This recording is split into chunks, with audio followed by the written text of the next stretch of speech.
Pada tahun 2022 nanti memang ada kurikulum prototipe ya teman-teman ya, yakni kurikulum yang disederhanakan sebagai opsi tambahan. Nah, di sini ada opsi, artinya setiap lembaga pendidikan mempunyai pilihan apakah akan menggunakan kurikulum 2013, kurikulum darurat, atau kurikulum prototip sebagai opsi bagi semua satuan pendidikan yang sudah disederhanakan. Jadi, kalau berdasarkan dari dokumen Mendikbudristekdikti materi kurikulum protipe yang dirapatkan dengan Komisi 10 DPR pada bulan November, maka ini adalah salah satu isi dokumennya.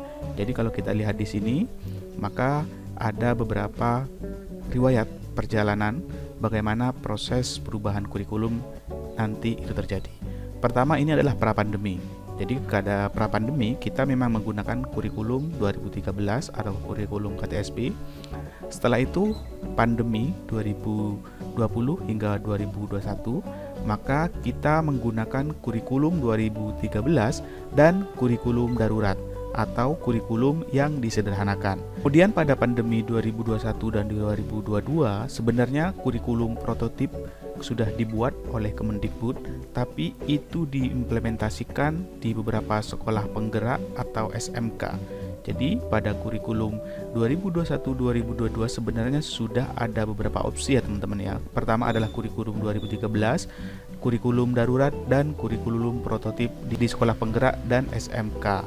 Nah, pada 2022 dan 2024 itu, maka kurikulum prototip yang sebelumnya hanya untuk sekolah penggerak, maka bisa juga digunakan di beberapa lembaga pendidikan yang bukan dari sekolah penggerak. Artinya apa?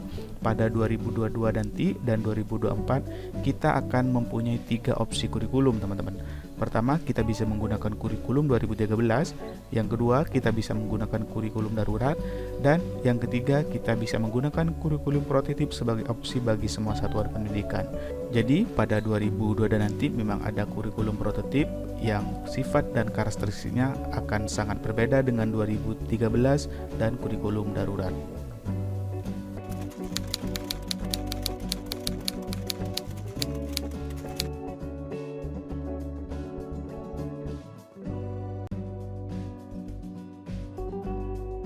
Karakteristik pertama, kalau kurikulum 2013 menggunakan kompetensi inti dan kompetensi dasar atau dikenal KIKD, maka kurikulum prototip 2022 menggunakan capaian pembelajaran.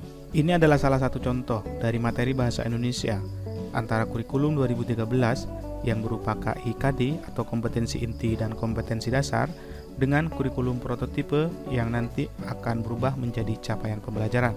Kalau kita simak secara detail, maka ada cukup perbedaan mendasar ya teman-teman ya. Pada kurikulum 2013 memang ada kompetensi inti, kompetensi dasar. Kompetensi inti terdiri dari 4, sementara kompetensi dasar tergantung pada muatan-muatan materinya. Kalau dilihat di sini, sehingga sebarannya akan cukup banyak, dan ini akan cukup berbeda dengan prototip kurikulum 2002 nanti yang akan beralih menjadi capaian pembelajaran. Ketika berubah menjadi capaian pembelajaran, maka kalau kita di sini, ini fokus khusus materi bahasa Indonesia. Maka di sini antara kompetensi, sikap, pengetahuan, dan keterampilan akan menjadi suatu kesatuan utuh. Dan itu terangkum dalam kompetensi yang berkaitan dengan bahasa, yakni menyimak, ini adalah bahasa reseptif, kemudian membaca, kemudian berbicara, atau ini adalah bahasa komunikatif, dan kemudian menulis, dan ini adalah kompetensi produktif untuk standar aspek bahasa. Jadi nanti guru untuk melakukan evaluasi atau asesmen hanya fokus pada capaian pembelajaran yang utuh dan mudah dipahami sebagai satu kesatuan utuh antara pengetahuan, keterampilan, sikap, dan lainnya.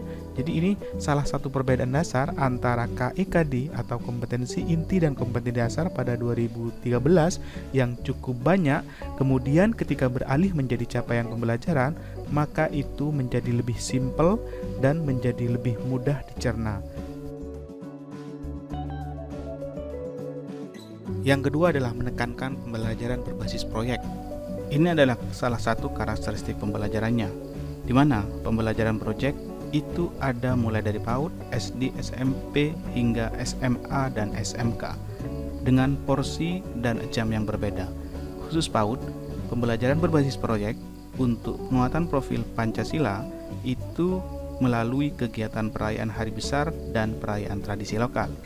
Untuk SD, maka pembelajaran berbasis proyek itu dilakukan minimal 2 kali dalam 1 tahun. Sementara untuk jenjang SMA, pembelajaran berbasis proyek itu dilakukan minimal 3 kali dalam 1 tahun.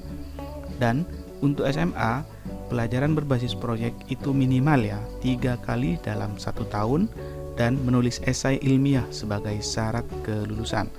Begitu juga untuk SMK dan SLB. Kalau SMK, proyeknya lebih disesuaikan dengan kompetensi yang berkaitan dengan dunia kerja.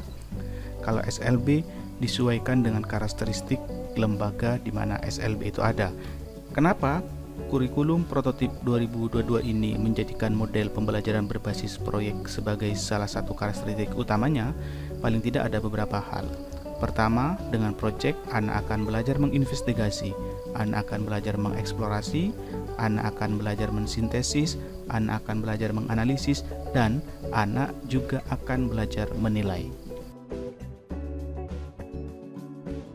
Karakteristik ketiga adalah perubahan di beberapa mata pelajaran.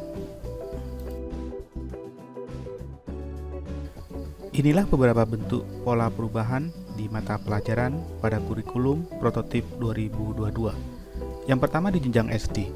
Jadi kalau pada mata pelajaran sebelumnya ada IPA dan IPS, maka kurikulum prototip menggabung antara IPA dan IPS sehingga menjadi ilmu pengetahuan alam dan sosial. Kemudian yang kedua, bahasa Inggris di jenjang SD menjadi mata pelajaran pilihan. Kemudian di jenjang SMP ada mata pelajaran informatika yang sebelumnya tidak ada, kini menjadi mata pelajaran wajib. Kemudian untuk jenjang SMA di kelas 10, pelajar menyiapkan diri untuk menentukan pilihan mata pelajaran di kelas 11.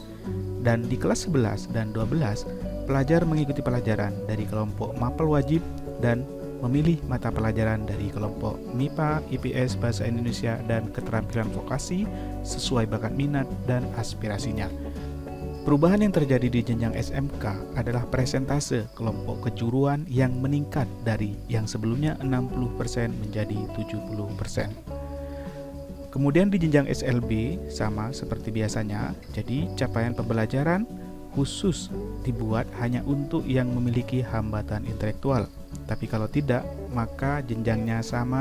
Itulah beberapa pola perubahan mata pelajaran, mulai dari penggabungan, dari yang wajib menjadi pilihan, dari yang sebelumnya tidak ada menjadi ada, serta porsi.